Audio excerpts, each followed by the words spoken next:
تو پھر حضرت امام حسین رضی اللہ تعالیٰ عنہ نے اپنی شہادت دینے میں اتنی دیر ہی کیوں کی؟ یقیناً آپ لوگ بھی اپنے اپنے نظریے کے مطابق درست سوچ رہے ہوں گے، لیکن حضرت امام حسین رضی اللہ تعالیٰ عنہ نواسۂ رسول ہیں، اور آپ یہ ہرگز نہیں چاہتے تھے کہ آپ کی وجہ سے کوئی ایک بھی شخص جہنم کا ایندھن بن جائے۔ آپ کو شہید کرنے کے سبب کوئی شخص اپنی نہ ختم ہونے والی اخروی زندگی تباہ و برباد کر لے، کیونکہ آپ کو تاریخ اسلام کا علم تھا کہ کس طرح سے حضرت عمر فاروق رضی اللہ تعالی عنہ پیارے نبی صلی اللہ علیہ وآلہ وسلم کو قتل کرنے کے لیے ہاتھ میں تلوار لیے نکلے تھے، لیکن جب نبی کریم صلی اللہ علیہ وآلہ وسلم نے اپنا دروازہ عمر کے لیے کھولا تو عمر کے دل کا دروازہ ایسا کھلا کہ پھر رہتی دنیا تک کے لیے کافروں اور شیطانوں کے دل پر ہیبت طاری کر گیا۔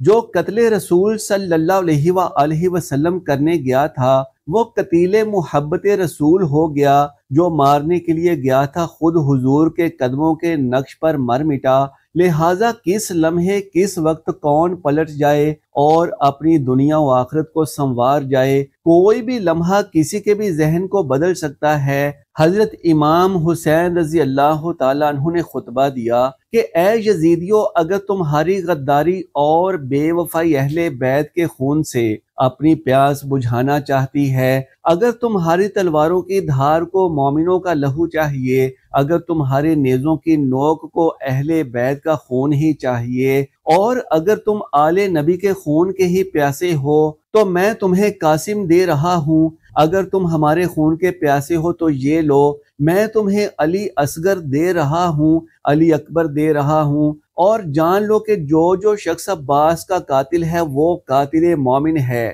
علی اصغر علی اکبر اون محمد کا قاتل قاتل مومن ہے، میرے خاندان کے ایک ایک فرد کا قاتل قاتل مومن ہے، اور اتنے مومنوں کا قتل کر کے بھی اگر تمہاری تلواروں کی پیاس نہ بجھ پائے تو پھر مجھے قتل کرنے میں ایک لمحہ بھی ضائع مت کرنا اور میری گردن میرے تن سے جدا کر دینا، لیکن ایک بات یاد رکھنا کہ میرے خاندان کے ایک ایک فرد کا قاتل قاتل مومن ہے، لیکن میرا قاتل قاتل مومن نہیں ہوگا، نہیں میرا قاتل قاتل مومن نہیں بلکہ قاتل دین ہوگا، اور جس نے مجھے قتل کیا تو اس نے اللہ کے دین کو قتل کیا، اور قیامت کے دن اگر میں چاہوں تو مومنوں کے قاتلوں کے قتل معاف کروا سکتا ہوں، کیونکہ میں جنت کے نوجوانوں کا سردار ہوں۔ اللہ اکبر۔ قیامت کے دن اگر میں چاہوں تو مومنوں کے قاتلوں کو بخشوا سکتا ہوں، لیکن دل کے کانوں سے سن لو کہ قیامت کے دن دین کے قاتل کو اللہ کبھی معاف نہیں فرمائے گا۔ لہٰذا اگر تم مجھے قتل کر کے قاتل دین بن جاؤ گے تو پھر یاد رکھنا کہ مغفرت کے دروازے تم پر ہمیشہ ہمیشہ کے لیے بند کر دیے جائیں گے۔ اللہ اکبر کبیرہ۔ دشمن پر بھی رحمت کی نظر اور حق کی جانب لوٹ آنے کے مواقع، اور دشمن کے لیے بھی ایسے مواقع صرف نبی کریم صلی اللہ علیہ وآلہ وسلم کا گھرانہ ہی دے سکتا ہے۔ پیارے ناظرین، اب حضرت امام حسین رضی اللہ تعالیٰ عنہ کی شہادت کے بارے میں بھی جان لیجئے کہ جب حضرت امام حسین رضی اللہ تعالیٰ عنہ نے اپنی پیاری بہن حضرت زینب رضی اللہ تعالیٰ عنہا سے آخری ملاقات فرمائی تو اس ملاقات کا انداز یہ تھا کہ سیدہ زینب نے سب سے پہلے اپنے پیارے بھائی کے گلے کو بوسہ دیا، پھر حسین کی زلفوں کا بوسہ لیا۔ تب حسین رضی اللہ تعالیٰ عنہ نے پوچھا کہ بہن، پہلے تو تیری عادت یہ تھی کہ جب بھی میں تجھ سے ملنے آتا تو تم میرا ماتھا چوما کرتی تھی، لیکن آج تم نے میرے گلے کو کیوں چوما اور میرے بالوں کا بوسہ کیوں لیا؟ تو یہ سن کر سیدہ زینب نے اپنے بھائی حسین سے کہا، اے میرے پیارے بھائی، آج میری آپ کے ساتھ آخری ملاقات ہے۔ آپ میدان کربلا کی جانب سانسیں لیتے ہوئے تو جائیں گے لیکن زندہ لوٹ کر واپس نہیں آئیں گے، اور ایسا اس لیے کہ آج رات میری ماں سیدہ فاطمہ الزہرا میرے خواب میں آئی تھیں اور فرما رہی تھیں کہ میری بیٹی آج اپنے بھائی کو دل بھر کر دیکھ لینا، اس کا گلا چوم لینا کہ امت اس کے گلے کو کاٹ ڈالے گی، اور بھائی کی زلفوں کا بوسہ بھی لے لینا، کیونکہ یہ زلفیں حسین کے خون سے لت پت ہو جائیں گی۔ اور یہ بھی فرما رہی تھی کہ اے میری بیٹی، تیرے اوپر مصیبتوں اور پریشانیوں کے پہاڑ ٹوٹ پڑیں گے، اس لیے کہ دنیا بڑی ظالم ہے، لیکن صبر کا دامن کبھی ہاتھ سے نہ چھوڑنا، کیونکہ اللہ تبارک و تعالی صبر کرنے والوں کا دوست ہے اور ہر وقت صبر کرنے والوں کے ساتھ رہتا ہے۔ محترم مسلمان ناظرین و سامعین، حضرت امام حسین رضی اللہ تعالیٰ عنہ نے میدان کربلا کی جانب رخ کیا، اور پھر یوں ہوا کہ علی کے شیر کی تلوار پورے میدان میں چھا گئی۔ پھر روئے زمین نے ایک ایسا منظر بھی دیکھا جب علی کی شجاعت، صدیق کی صداقت، عمر کی عدالت اور عثمان کی سخاوت حسین کے اوپر پہرا دے رہی ہو۔ حسین کی تلوار چلتی رہی اور یزیدیوں کے گلے کٹتے رہے، اور میدان کربلا میں یزیدیوں کی لاشوں کے ڈھیر لگتے رہے۔ پھر اچانک یزیدیوں میں بے چینی کی لہر پھیل گئی، اور یزیدی لشکر سوچنے پر مجبور ہوا کہ اعتراض ہی نہ بن جائے کہ ایک ہی شیر نے سارے کے سارے یزیدی لشکر کو واصل جہنم کر ڈالا۔ یزیدی لشکر میں خوف و ہراس پھیل گیا، اور وہ ہڑبڑا کر پیچھے کی جانب ہٹنے لگے تاکہ کوئی تدبیر بروئے کار لا سکیں۔ یزیدی حیران و پریشان تھے کہ وہ کون سی طاقت ہے جس سے وہ لڑ مر رہے ہیں۔ آخر امام حسین کی تلوار میں ایسی کیا طاقت ہے کہ 10 دن کی بھوک اور پیاس بھی اس طاقت کا کچھ نہ بگاڑ سکی، جوان بیٹے کی موت اس طاقت کو ہرا نہ سکی، ننھے اور معصوم بچوں کی شہادت اس تلوار کی طاقت کم نہ کر سکی، یزیدیوں کی پے در پے ظلم و بربریت اس تلوار کی طاقت کو مات نہ دے سکی، اور قریب ہی تھا کہ حسینی تلوار پیروں سے اکھڑے یزیدی لشکر کو راہ فرار پر مجبور کر دیتی کہ پھر وقت نماز ہو گیا، اور یکدم حسین رضی اللہ تعالیٰ عنہ کے ہاتھ میں لہراتی اور یزیدیوں پر قہر ڈھاتی تلوار خاموش ہو گئی۔ اللہ اکبر! کسی نے صدا بلند کرتے ہوئے کہا کہ اے حسین، آپ کی جان کو خطرہ ہے، دائیں دشمن، بائیں دشمن، آگے دشمن اور پیچھے بھی دشمن ہے، اپنی تلوار کو یوں ہی چلنے دیجئے، خدارا اس تلوار کو یزیدیوں پر قہر ڈھانے دیجئے کہ حسین ابن علی کی جان بہت قیمتی ہے۔ فرمایا نہیں نہیں، ایسا ہرگز نہیں، مانا کہ امام حسین کی جان قیمتی ہے، لیکن نماز کا وقت ہے اور نماز اس سے بھی زیادہ قیمتی ہے۔ اور پھر امام حسین کی تلوار تھم گئی، اور آپ اللہ تبارک و تعالیٰ کے حضور اپنے آخری سجدے میں مشغول ہو گئے۔ امام ابن علی نماز میں مصروف ہوئے تو یزیدیوں کی یزیدیت اور فرعونیت جاگ اٹھی، اور انہوں نے سوچا کہ اگر حسین نماز سے فارغ ہو کر واپس اٹھ کھڑے ہوئے تو کئی اور یزیدی واصل جہنم ہو جائیں گے، پھر بجلی چمکے گی اور قوت حیدر کرار کا جلوہ دیکھنے کو ملے گا، اور پھر خیبر شکن کا بیٹا یزید شکن بن کر ابھرے گا۔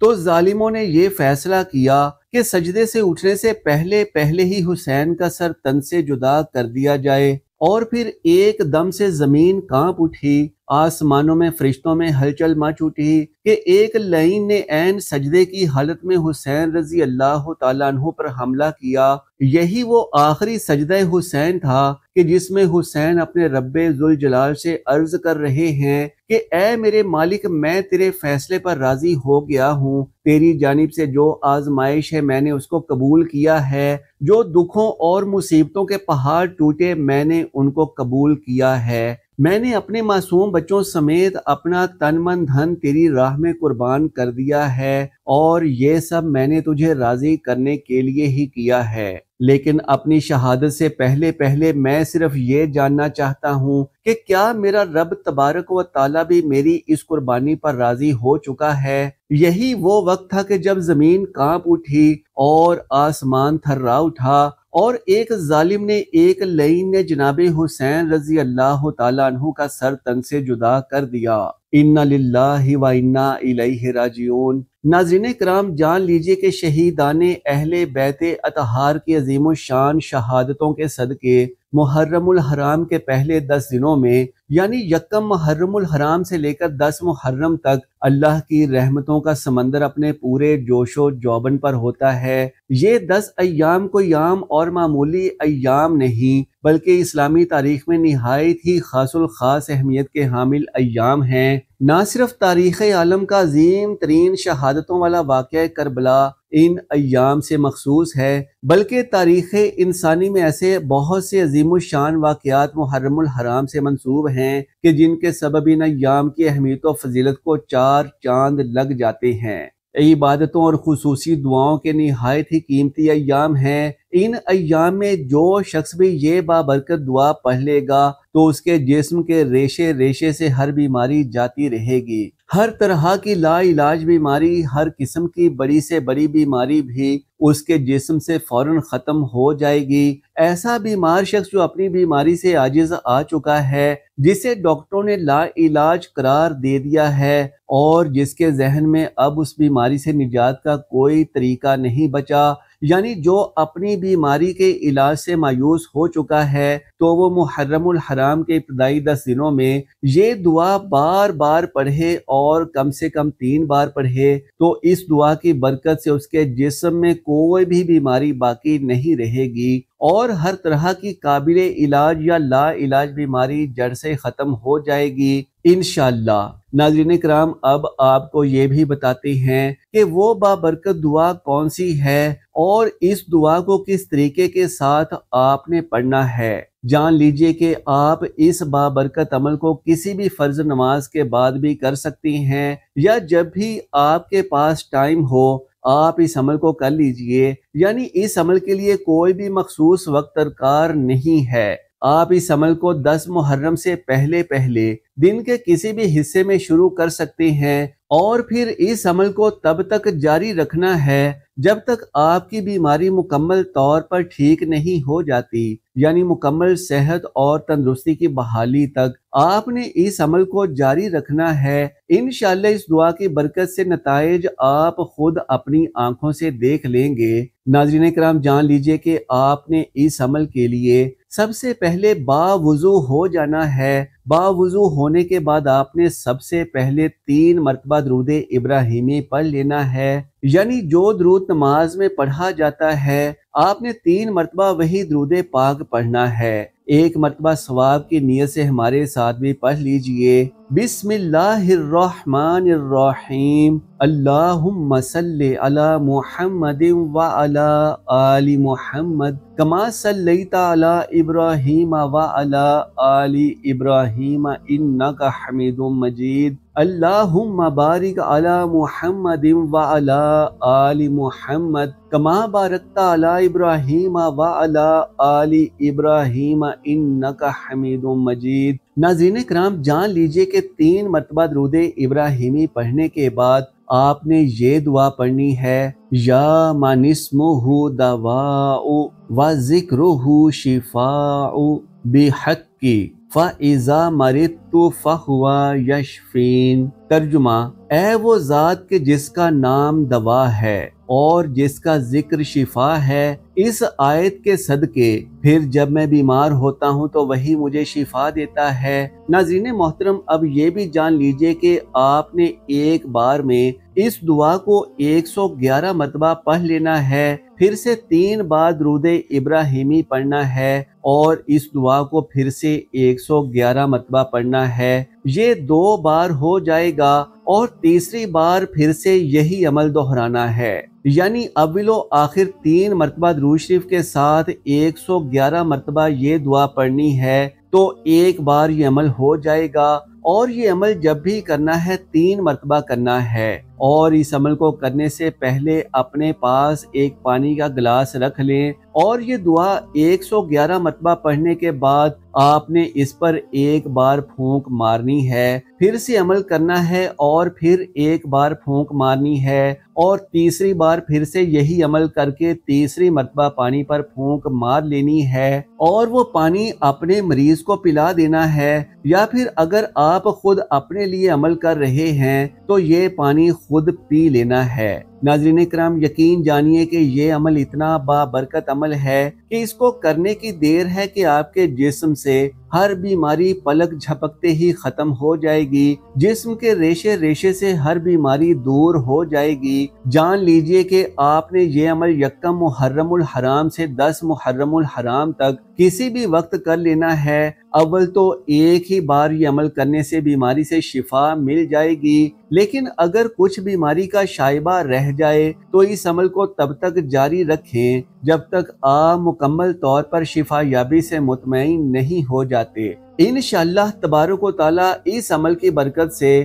آپ کا مریض جلد از جلد صحت یاب ہو جائے گا۔ اللہ تبارک و تعالی فوراً شفا عطا فرمائے گا۔ اللہ تبارک و تعالی سے دعا ہے کہ نیکی کی بات کو سننے، سمجھنے اور اس پر عمل کرنے کی طاقت و توفیق مرحمت فرمائے۔ میرا سنانا اور آپ کا سننا قبول و منظور فرمائے، آمین یا رب العالمین۔ محترم ناظرین کرام، آخر میں آپ سے درخواست ہے کہ نیچے کومنٹ باکس میں اللہ تبارک و تعالیٰ کا ایک بابرکت نام ضرور لکھ کر شیئر کر دیجئے۔ جزاک اللہ خیرن کثیرا۔ اللہ ہم سب کا حامی و ناصر ہو۔